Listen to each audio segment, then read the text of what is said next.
Hi mga ka-Arfit! I'm back again and again! So, alam niyo guys, sobrang saya talaga ng gising ko everyday. Kasi nga semester break namin. Paulit-ulit ako dyan sa semester break namin. Kasi, sino ba naman yung matutuwa? Yung gigising ka ng tig alas 10 ng umaga, matutulog ka ng tig alauna ng gabi. Wala kang iisipin na problema. Kain tulog lang. Wala, grabe. So, alam mo yun, parang na-feel ko talaga na napakasarap pala talaga ng buhay. Ay, naku, dati-dati lang naman gusto ko nang mamatay sa sobrang stress. Pero ngayon, nako, wag naman sana. Sana humaba pa yung buhay ko, te. Tingnan mo naman! Ah!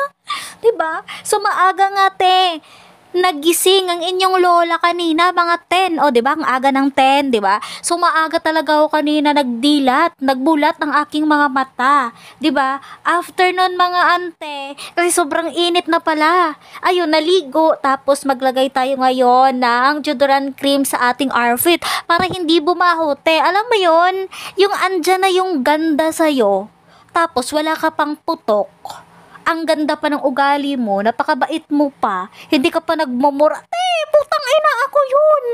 Nasa akin na yung latte, wala ka nang hahanapin pang iba. Mga angkol, baka naman.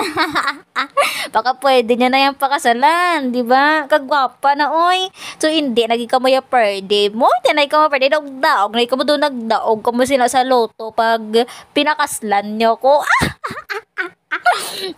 Oh my God, I'm so happy. Diba? Sobrang saya talaga ng buhay. Tingnan mo naman yan.